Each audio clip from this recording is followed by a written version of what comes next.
place where the Zulu tribe lived, the Zulu tribes lived. And it also happens to be the place that has the highest number of people with HIV/AIDS in the world.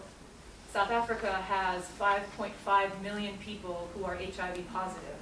In KwaZulu-Natal, 40% of the population, actually about 39% of the population is HIV positive. So that's where I went to do this project. I thought you would be interested to know that The Economist just a few months ago asked whether the end of AIDS had come, because AIDS has been discovered 30 years ago in Los Angeles and in San Francisco, actually. Yet, what's happened since the I didn't want you to see that picture yet. Back to this one. What's happened in the last 30 years is that there's now drugs that people take, and actually people with HIV and AIDS can live a very long life if they have access to these drugs. So the place that I went to do this project looks like this. Beautiful, very, very beautiful, very green. And most of the Zulu people are not able to get to the hospital or get to the clinics every day. So there's something called a mobile clinic that will go around and that will see people, men, women, children, for various ailments. So the work that I did there was mostly with the nurses going in these trucks every day to places where I never knew exactly where we were going to go. Sometimes it was a shack like this. Sometimes it was under a tree. Sometimes it was in a car. And the car would park there, and then people from all over the villages would come and receive their health care. So this is just a few examples of people coming to receive health care at these various mobile clinics. But sometimes the nurses would actually go to people's homes, like you see in this case. Here's an example of the medicine that was injected to the various HIV and tuberculosis patients.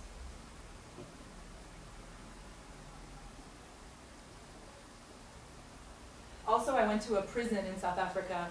Anybody who has HIV in South Africa that's proven to have HIV gets completely free health care, including the drugs, from the South African government, including somebody who actually was convicted of rape and was serving his time. Even he also received health care. And so myself and the nurse went to a prison in KwaZulu-Natal to see this patient.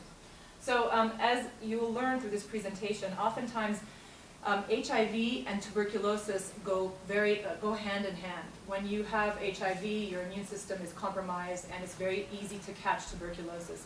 So many of the people in these images are not only HIV positive, but are also have tuberculosis.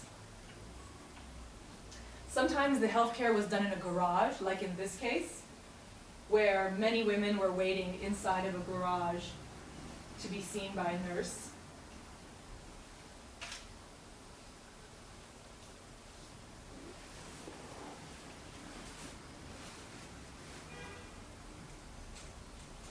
This yellow truck has the reputation for being the truck where people find out their HIV status.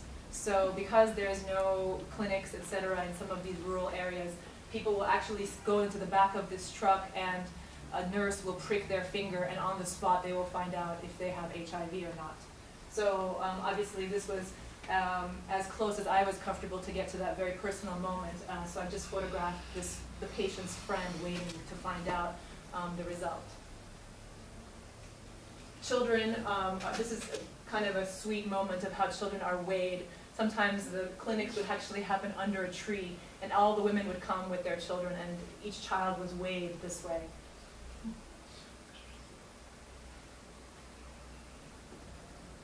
And of course, rural people spend a lot of time traveling to and from these various rural clinics. And so I spent a lot of time with people just waiting.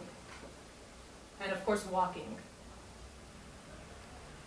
So after spending all this time with the nurses, I ended up doing two specific projects in South Africa.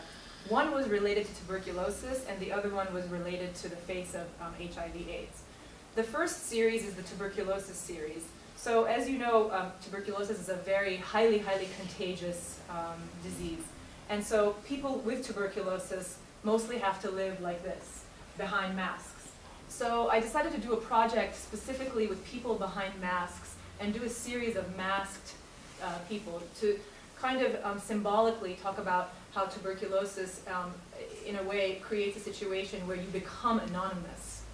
And so I spent a day in a tuberculosis clinic and asked people if they would be interested in being part of this project and be photographed behind a mask.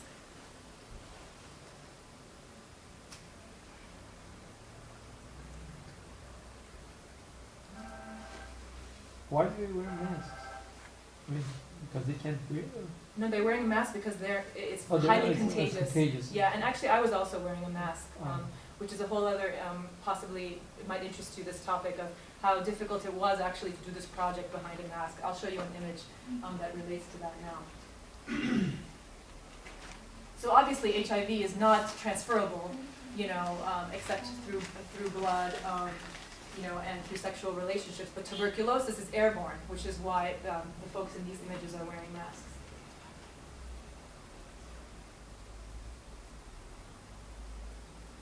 And all of these people also have HIV, it's not just tuberculosis. These people specifically have tuberculosis. I can't tell you their HIV status, I don't know what it is, because I went to do, on this day, a tuberculosis project. It's very possible that many of them also have HIV. But in the next series that I'll show you, they are all HIV positive.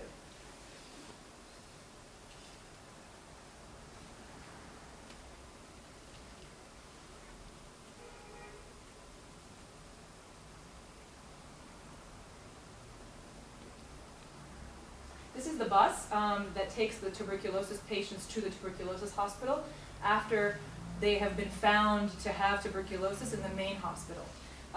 For anybody who knows anything about the civil rights movement in the United States, this picture is very similar to what we saw, you know, 50 years ago with African Americans and the buses and the segregated buses. This picture very much reminds me of that. And there I am. I thought you would be interested to see what it was like to be there with, you know, wearing my mask. So then, now that's the mask series related to tuberculosis. So what I wanted to show with the HIV project was the face of AIDS. When we think about AIDS in Africa, let's say you Google AIDS Africa, oftentimes the pictures you'll see are mostly very dark pictures with death and people basically at the end of their life. But what I found in South Africa is that if people do have access to these drugs, they can actually live a very long life. And so even though I went with these impressions of the types of pictures I was going to take of people dying, what I actually ended up taking were pictures like this, where most people, if they do have access to healthcare, are actually able to live and be, you know, on foot. So the portrait series that I ended up doing looks maybe nothing like what you would imagine with people who have HIV/AIDS. Now the reason these people are, whether in a field or under a tree, unfortunately this picture is really blown out. It doesn't really look like that. It's just, just looks much lighter than it usually is. But people wait for hours under a tree or in a field for the nurse to come and give them their various drugs. Sometimes they choose a tree or a field because the cars can't get to their houses. That's how far away, or that's how bad the roads are. This is a really nice example of a collaboration between myself and the subject. This woman, we visited her. By the way, none of these people knew that I was coming. They just expected the nurse, and then the nurse would ask them in Zulu if they would be interested in being part of the project. And so some people would say yes, and some people would say no, etc. So in this case, the woman spoke back in Zulu and had this long conversation with the nurse, and of course I kind of, you know, put my camera away. I figured, you know, she doesn't want to be photographed, she's not interested. And of course I had to be very ready to be rejected all the time. But actually what she was arguing with the nurse because she wanted to be photographed in her kitchen. And she insisted that this is how she, you know, be shown. And I actually really loved that because I had no idea that the kitchen looked as visual as it does. You just remodeled probably. In this case, the husband is the person with HIV. He used to be a priest.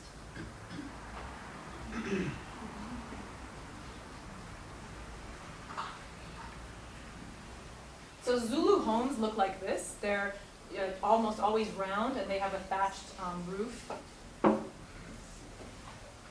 So it turns out that they celebrate Valentine's Day in KwaZulu-Natal. This was February 14th when we went around this day, and this girl had this whole Valentine's table set up and her red sweater and everything, not knowing at all that I was going to come, and so it ended up being a perfect picture. This was one of the sicker patients we visited because she was in the beginning of her treatment. And she really wanted me to see how she looked before she had the disease. In Zulu culture, it's more sort of loved and respected to be heavier and to have some meat on you. And so she wanted me to see what she looked like before she was infected.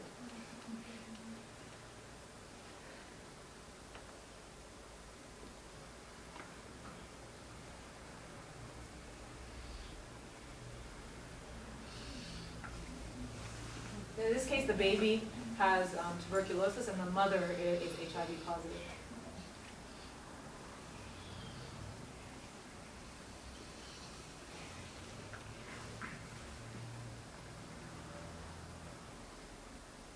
This is another person who really wanted to have their picture taken with their picture. This is the guy I photographed in prison that you saw just a bit earlier.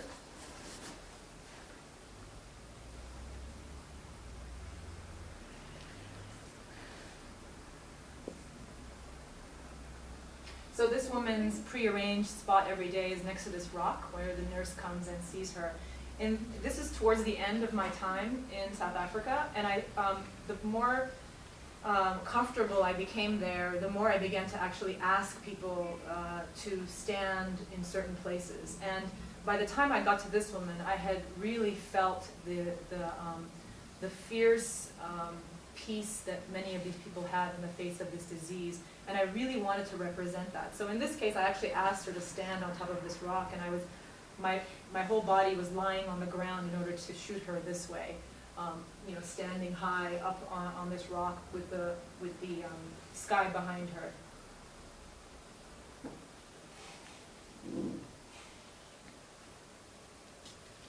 After I took this picture, this guy said, "Please let me stand up and take a picture of me standing up because now I can stand."